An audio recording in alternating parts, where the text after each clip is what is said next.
Saudações, peregrino! Seja bem-vindo à Guilda do Portugal Medieval. Mas me conta aí, quais suas expectativas para a nova série da HBO, A Casa do Dragão, baseado no universo fantástico criado por George R.R. Martin? Então hoje quero apresentar para você 7 fatos e referências da Casa do Dragão. Mas antes, deixa o honrado like, simbora pro vídeo! Dracarys.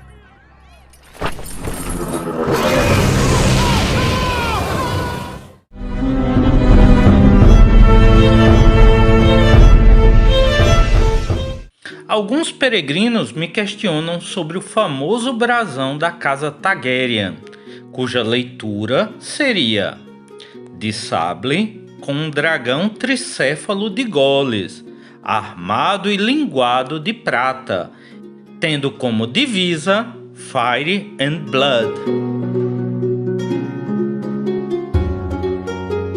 A simbologia heráldica se faz ao dragão representar a casa Targaryen e as 3 cabeças uma alegoria ao rei Aegon I, o Conquistador, e suas esposas irmãs, Visenya e Rhaenys Targaryen, aqueles que empreenderam a Guerra da Conquista, representado pelo campo em sable dado às trevas, segundo os mesmos, que assolava os 7 reinos, sendo necessária a luz dos Targaryens para iluminar, representadas aqui pelas garras e línguas em prata.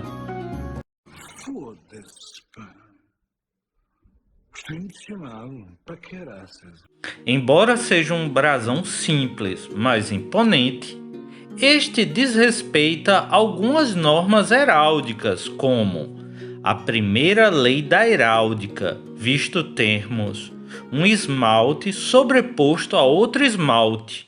Isso é impossível! Busque nos seus sentimentos, você sabe que é verdade. E o segundo, a divisa ser escrita em inglês e não em latim, que seria Inete Sanguini. Assim, o brasão Targaryen é falso. Mentira! Sim, podemos considerar o brasão verdadeiro, pois como a casa Targaryen é uma linhagem real, estes têm o privilégio de quebrar as leis heráldicas sem qualquer punição, mantendo-se assim sua validade e autenticidade.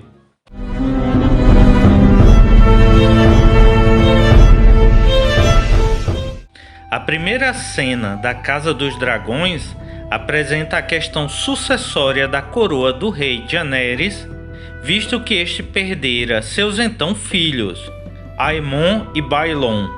Desta forma, um conselho é reunido para decidir o futuro governante, sendo os candidatos os seus respectivos netos, a princesa Rhaenys Targaryen, filha de Aemon, e o príncipe Viserys Targaryen, filho de Baelon e primo mais novo de Rhaenys. Pela lei de Westeros, um descendente masculino tem precedência sobre uma descendente feminina, apesar de sua ordem de nascimento, o que fez Viserys ganhar a eleição. Você é o bichão mesmo, hein, doido? Em Portugal, tivemos algo semelhante no período da morte do rei Fernando I, o Inconstante, o primeiro de seu nome. Este deixara como sucessora sua filha Beatriz, graças às maquinações de sua esposa, Dona Leonor Teles, que logo a fez casar com Dom João I de Castela, e desta união este almejava a coroa de Portugal. Diante da insatisfação da regência de Dona Leonor Teles, outros pretendentes surgiram para reclamar a coroa, sendo estes Dom João de Portugal, meio-irmão de Dom Fernando I, e Dom João I, o mestre de Avis, filho bastardo de Dom Pedro I, o Justiceiro. As maquinações de Dona Leonor Teles foram dignas dos contos de Game of Thrones, rivalizando com a própria rainha Cersei. Quando se joga o Jogo dos Tronos, ou vence ou morre. Não existe meio termo. Esta tentou prender e executar o mestre de Avis e fez com que Dom João de Portugal matasse a própria esposa e fosse encarcerado em Castela até sua morte. Passarinho que come pedra tem que estar preparado para sair. Neném. Durante a corte de Coimbra de 1385, o conselho ali formado para decidir que postulante seria mais indicado à coroa portuguesa, acatando as teses do jurista João das Regras, este defendera o mestre de Avis, colocando-o como mais apto ao trono, pelo que, dada a eloquência de seu discurso, fora aprovado. Isso não é coincidência não, é o destino. Eita, chega, me arrepiei todo aí, João.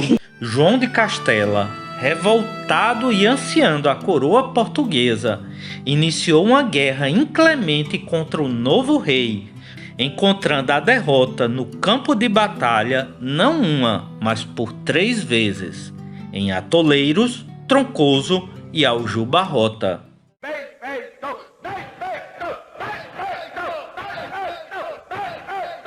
Todos estes personagens e fatos já foram narrados em nossos vídeos.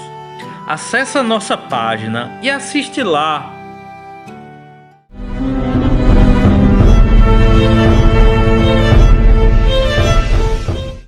George R.R. Martin, assim como vários outros autores de espada e feitiçaria, é um fã assumido do icônico personagem Elric de Melniboné, obra também falada em nossa guilda.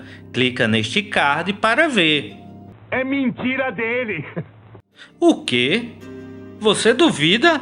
Veja esta singela homenagem que podemos conferir na série original Game of Thrones.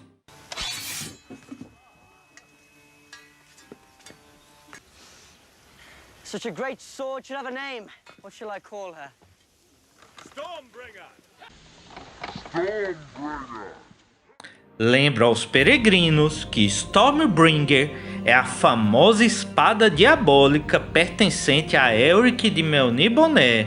Outra referência são os cabelos brancos dos Targaryens, o que fazem se assemelhar ao personagem de Elric, cujos cabelos brancos provêm de seu albinismo.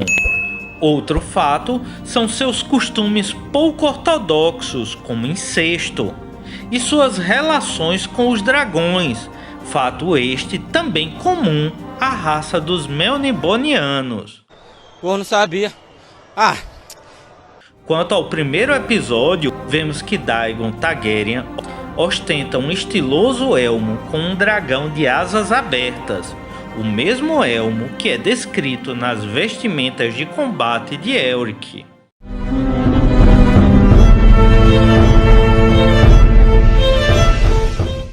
As justas eram a expressão máxima do desporto medieval, sendo reservada a todos aqueles que foram armados cavaleiros, possuindo um conjunto de regras que atendam aos códigos da cavalaria. E qualquer tipo de infração era punida com ostracismo, indenização, prisão e até morte. Você tá falando sério?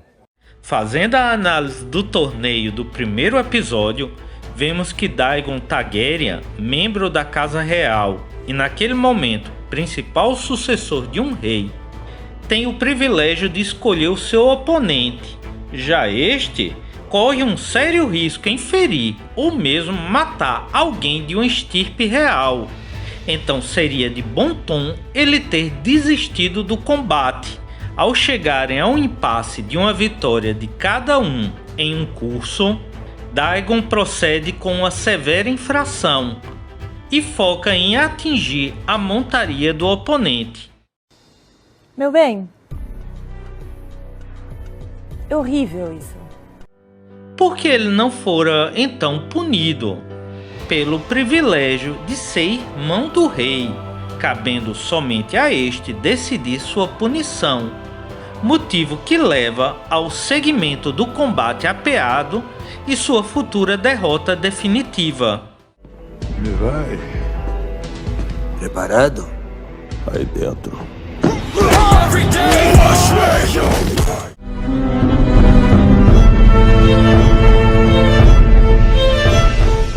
Em uma das cenas mais marcantes deste primeiro episódio, temos o parto de Aemma Arryn, a rainha consorte de Viserion Targaryen. Ao passar por dificuldades no parto, o rei é chamado para tomar uma difícil decisão: fazer uma incisão na rainha para retirar a criança, matando-a no processo.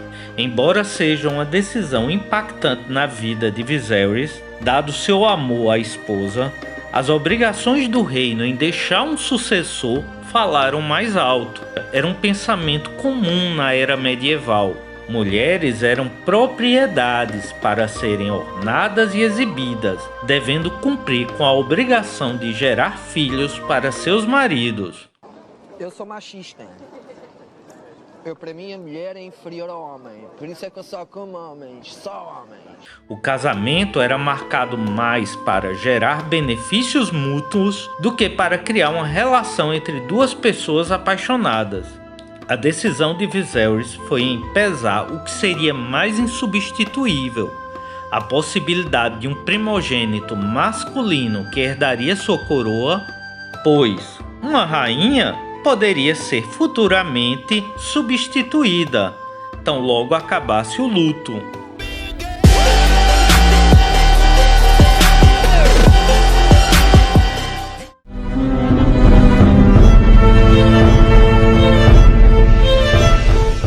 O ponto máximo da saga das Crônicas de Fogo e Gelo, os dragões da casa Targaryen, que tornaram-na uma das mais poderosas dos 7 reinos, sendo seus membros montadores natos destas feras, ao qual se ligam quase de forma simbiótica.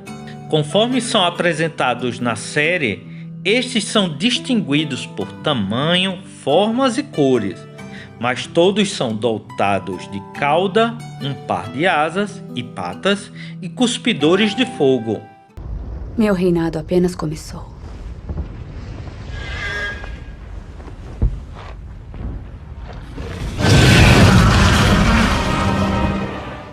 Na Idade Média, tais características são de um Wyvern, não de um dragão.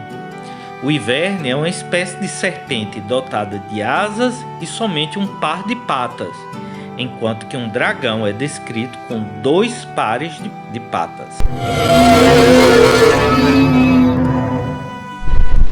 Em Portugal, a Wyvern é conhecida como serpe e muitas vezes é representada também como uma serpente com asas.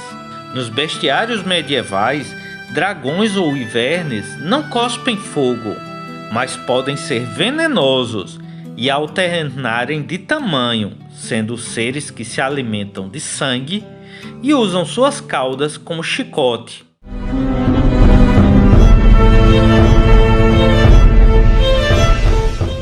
Quando George R.R. Martin irá concluir a saga de Game of Thrones?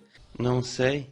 As Crônicas de Fogo e Gelo começaram em 1988, com o lançamento do primeiro livro, A Guerra dos Tronos. Em 2012 fora lançada a série que a adaptava pelo canal HBO, com o envolvimento do próprio autor. Durante as temporadas, fomos agraciados com mais 4 volumes da saga e a promessa de mais 2 livros que encerrariam. Tá bom. Ocorre que, mesmo com o fim da série, George R. Martin não apresenta sinais de concluir os volumes 6 e 7 que foram prometidos.